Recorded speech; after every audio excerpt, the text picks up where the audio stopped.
मेरा नाम हिरल है। आप सबका स्वागत है मेरे YouTube channel Shiv Shakti awakening में। आज मैं आप लोगों से कर्मा के बारे में बात करना चाहती हूँ। जैसे ही हम स्पिरिचुअलिटी में घुसते हैं, हमें कर्मा कर्मा कर्मा सुनाई देता है। स्पिरिचुअलिटी हमें कर्मा के नाम से बहुत डराती है। कर्मा को इतना याद रखने की जरूरत नहीं है।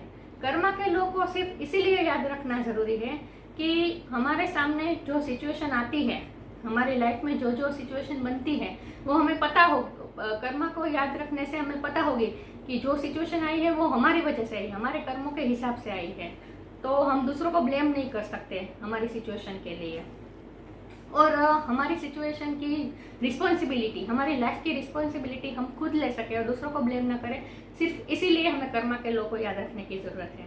बाकी इतना टेंशन लेने की जरूरत नहीं है, क्योंकि हमारे पिछले कई जन्मों से हमारी आत्मा की जर्नी के कई जन्मों के कर्मा और हमारे इसी जन्म के कर्मा, किस कर्म की वजह से हमारे सामने क्या सिचुएशन आई हमें पता नहीं है। तो इसके लिए हम क्या कर सकते हैं? कुछ नहीं, सिर्फ एक काम कर सकते हैं, हम कलेक्टिवली माफी मांग सकते हैं। कैसे? हर रोज 5 मिनट निकालें और भगवान से हाथ जोड़ के माफी मांगे और ये कहे कि मेरे आत्मा ने कई जन्मों से या फिर इसी जन्म में यूनिवर्स की जितनी भी सोल को मैंने मेरे मन वचन या कर्म से किसी को दुख पहुंचा है, तो उनके लिए मैं क्षमा चाहती हूँ, माफी चाहती हूँ।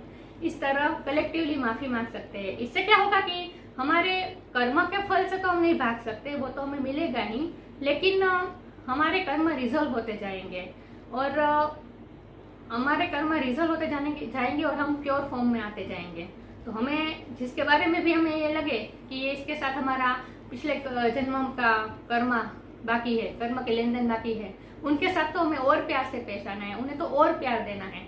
मैं तो कहती हूँ कि सारे रिलेशन में कार्मिक रिलेशन ही सबसे बेस्ट होते हैं, क्योंकि उनके साथ डील करते करते हम हमारे कर्म रिसोल्व करते जाते हैं और हम प्योर फॉर्म में आते जाते हैं।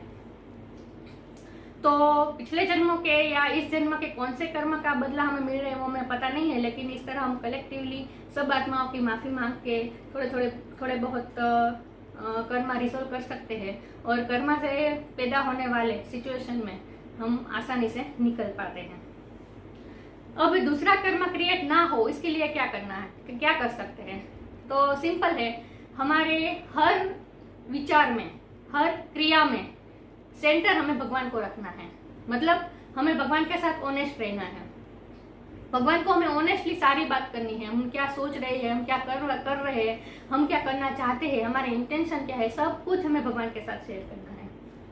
भगवान हमारे माता पिता तो है, साथ में वो हमारे बेस्ट फ्रेंड भी है। तो हमारे इमोशंस, हमारे सब हम क्या कर रहे हैं, हमारी रोज की दिनचर्या अगर हम भगवान फ्रेंड के साथ शेयर नहीं करेंगे तो किसके साथ शेयर करेंगे, है ना?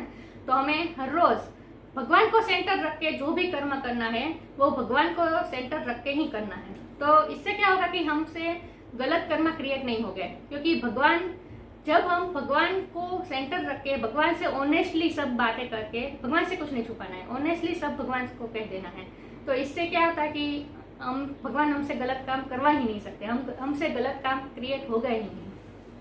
हाँ, गुस्सा, जेलसी, ये सब इमोशन है, तो हम भी ह्यूमन बीइंग है, हमें भी ये सारे इमोशन महसूस होंगे ही, नेचुरल है। तो इसके लिए भी इतना गिल्टी फील करने की जरूरत नहीं है, क्योंकि ये सब इमोशन भी भगवान नहीं बनाए हैं। अब भगवान की बनाई हुई कोई चीज कैसे बुरी हो सकती है ना?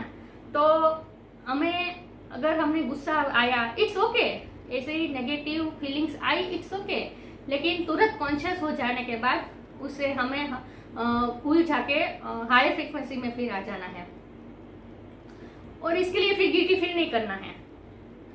भगवान को ऑनेस्टली हमें सब कह देना है। हमारे कर्म ही हमें बांध सकते हैं, दूसरों के कर्म हमें कभी बांध नहीं सकते। मेरे कहने का मतलब ये है कि अगर किसी ने हमारे लिए कुछ किया, अच्छा किया, हमारा कोई काम किया, हमारा भला किया, तो इसका मतलब ये नहीं है कि हम बंध गए हैं कि उनका भी अच्छा करें, उनके लिए भी कुछ करें। देखिए, हमारी इंटेंशन और कोशिश तो पूरी होनी चाहिए कि उनके सामने भी उनका बदला हम अच्छी तरह से दें, उनका भला करके करें। उनका ही क्यों, जिसने हमारा काम नहीं किया है, जिसने हमारा भला नहीं किया, उनका भी हम भला करने की कोशिश करें, हमारे इंटेंशन तो यही होने चाहिए।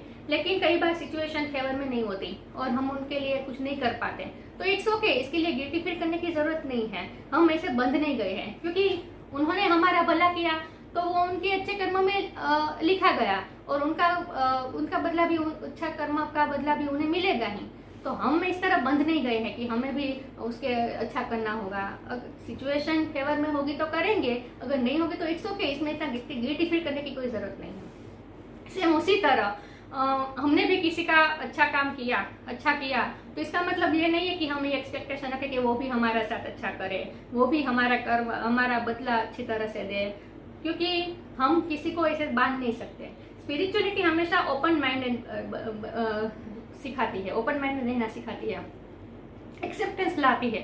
स्पिरिचुअलिटी हमेशा हमें सिचुएशन को और सामने वाले को जो जैसा है वैसे एक्सेप्ट करना, उसी को स्पिरिचुअलिटी कहते हैं। तो हमारे सारे विचारों में, हमारे सारे कार्यों में, मन, वचन और वर्तन में जो भी हम काम करते हैं, जो कुछ भी करते हैं, उसके सेंटर हम भगवान को रखेंगे, उनके साथ ऑनेस्टली बातचीत करेंगे ताकि हमारे गलत कर्म क्रिएट नहीं होंगे। और इस तरह कलेक्टिवली हम माफ़ी भी मांगेंगे सारी आत्माओं की, तो इससे हमारे कर्म भी रिसोल्व होते जाएंगे। So that's it. कैसी लगी मेरी वीडियो? अच्छी लगी हो तो लाइक कीजिए, शेयर कीजिए। मिलते हैं नई वीडियो में, तब तक के लिए गुड बाय। ओम नमः शिवाय।